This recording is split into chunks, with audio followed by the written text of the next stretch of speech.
Her Mother's Daughter, a novel by D.T. Mann. Prologue. Her screaming couldn't be heard over the sound of the machinery.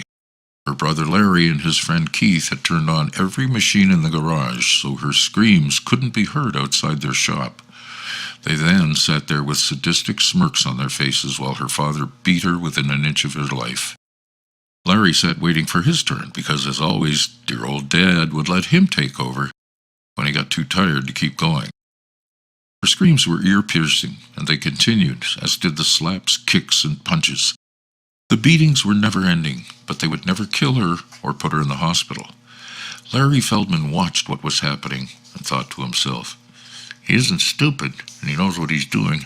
I have to do the same. He'll kill me if I bring the cops down on us because of that little bitch."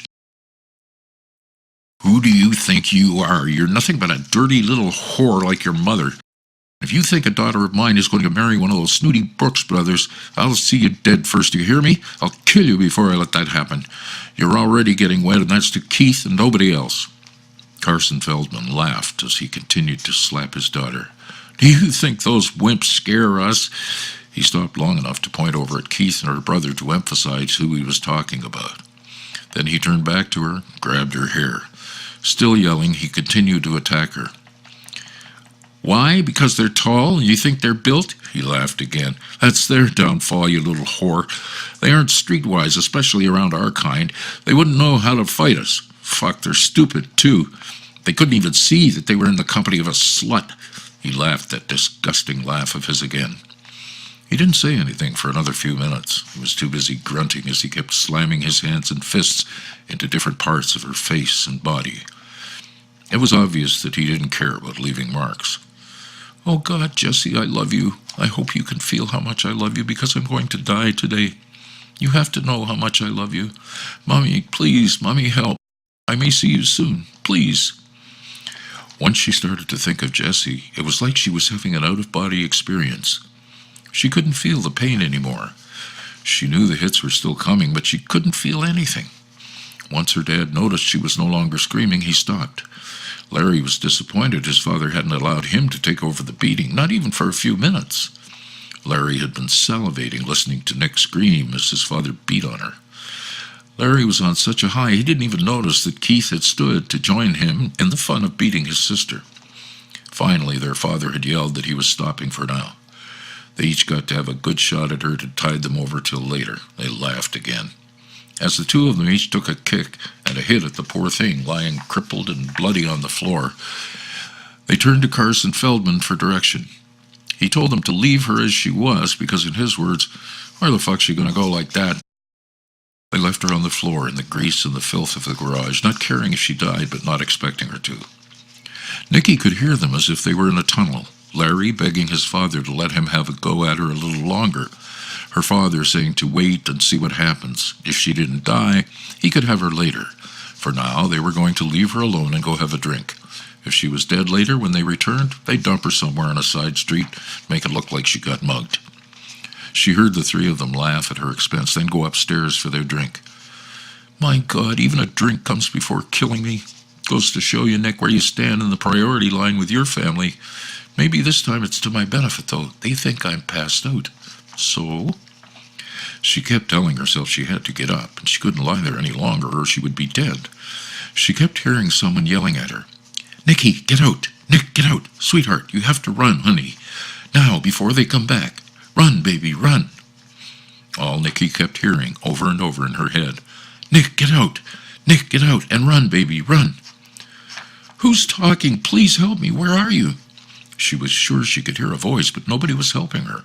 The strength that she needed to get herself up into the door of the garage came to Nicky from somewhere. There were no answers to what happened. She should never have been able to roll over, let alone stand. "I can't think right now. There's no time. I have no idea how I got this far, but I can't stop now."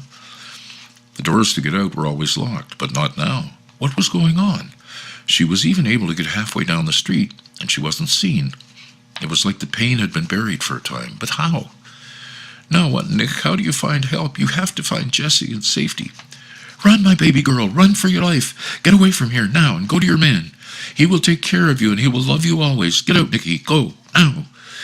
Nicky could hear her mother's voice. She was telling her to run, but she couldn't. Her body wouldn't respond, and she had no idea how far she'd even come. She felt her eyes closing and cried, "No, Mummy, I can't. I can't. No more. I can't go anymore. I'm sorry."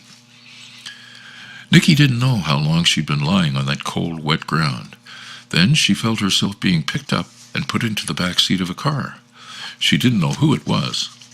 "Please don't let it be Daddy, Larry, or please God, not Keith. I'm wet. It's raining." "Who are you? I'm sorry. I'm getting the seat wet. Where are you taking me?" Chapter 1. When Nicky opened her eyes again, she was able to lift her head a little. She looked around. She was in a taxi. She didn't know how she got there or where they were going. "Where are you taking me?" "Ah, lady, you awake. You're very sick. You have accident, maybe? I take to hospital. Almost there." Nicky could feel herself panic. "No!" Even with barely a voice she knew that was loud, but also got his attention. "Please, no hospital, please. There was no accident. Some men did this to me. The same men who did this will be looking for me. Please, no hospital." "You very bad. I take you, please. You die." No, it's not that bad. I'm fine. I won't die. Please, take me to my boyfriend's house. If you don't, I will get out right now. So please, I have to get there." "Okay, you tell me address. We go, but must hurry, lady." "My name is Nicky, and thank you. It's 4249 Rockaway Place. Please, I'm going to sleep again. Don't take me to the hospital. Take me to Jesse. He's my boyfriend. He will pay you, I promise."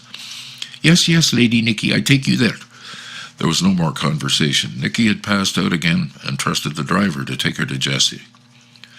The driver pulled up to the address that Nicky had given him. He parked, went to the back seat, and picked her up for the second time. He was thinking to himself that this very sweet woman was not very big. He was glad, however, that his friend had shown him the gym near his apartment, that he had joined it with him 6 months ago. He carried Nicky up the wide steps leading to the porch. It was a lovely porch, held to dark green Klondike chairs with 2 small tables. "Oh, Lady Nicky, I hope this is the house, because I don't know what to do for you if it's not. I'm very frightened for you. It's more where you belong, Lady Nicky, than where I take you.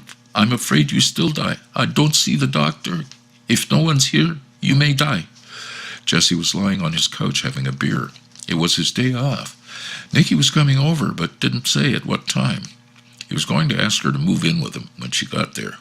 He got up this morning and decided he had to get her away from her father, brother, and that psycho Keith. This time, she wasn't going to give him any excuses. It was happening. "I don't like her there with those 3, and I'm getting really bad feeling today. I thought she'd be here by now, so where the hell is she? I told her to come right here, not to go shopping or whatever the hell she does after work. I told her not to have a confrontation with her father or brother. She can't fight those 2, 3 if they decide to include that jerk-off Keith. The only one who could hurt is her. I don't know how much longer to wait without looking for her. I'm starting to panic, and maybe I should call Jeff or Dad." Jesse heard a car door out front. He got up off the couch, went to the door, and opened it. There was a man standing there with Nicky in his arms. She looked unconscious. "What the fuck? Nicky, what happened?" He looked at the man. He could look him in the eyes, as they were about the same height. This man seemed and looked kind enough, and Jesus, he was holding his girl. "Sorry, sir, she wouldn't let me take her to hospital. She said I could only drive her here. She was yelling and getting very upset. She said she will get out of my taxi. I can't let her do that. She's too sick." "Put me down. I can walk." Nicky was obviously conscious again. "Sir, I'm sorry. I don't think she can walk, but I don't argue." "Don't worry about arguing. I will. I'll take care of her. You've been too kind. Please carry her to the couch if you don't mind. I'm a paramedic. I'll take it from here. How much do I owe you?" "Never mind." His wallet was sitting there on the end table. He took out all the money he had inside. "Here, take this. It's all I have. Thank you so much for taking care of her and bringing her here." "Sir, it's too much, and I didn't help for money. I'm afraid to guess if it had been a different driver what would have happened. She wouldn't let me call the police either. I have a good feeling about you. You will care well for her, but I feel bad just to walk away from her and turn my back. You know what I'm saying?" "My father is a detective, and I'll call him right away." As Jesse was letting the taxi driver out, the man whispered, "Sir, she was in a very bad part of town. Plus, I know her condition. She is very bad. You check, please. She won't take scarf from her face." "Thank you again. I'll check out her face and everywhere else, too. I can't thank you enough for all you've done for my girl." The gentleman shook Jesse's hand as he went to hand him the money back. "Please, Mr. Jesse, here's my card with my number. Would you let me know how she's doing? My name is Jimmy." "Jimmy, that money is yours and with my thanks. I wish I had more. She's the love of my life.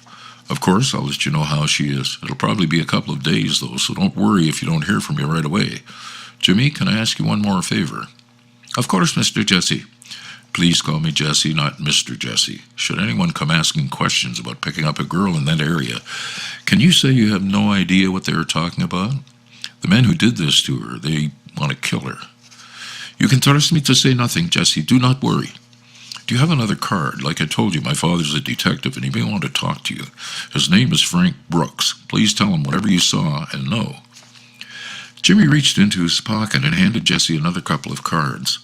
Jesse took an extra to give his dad and then wrote his home and cell number on the back.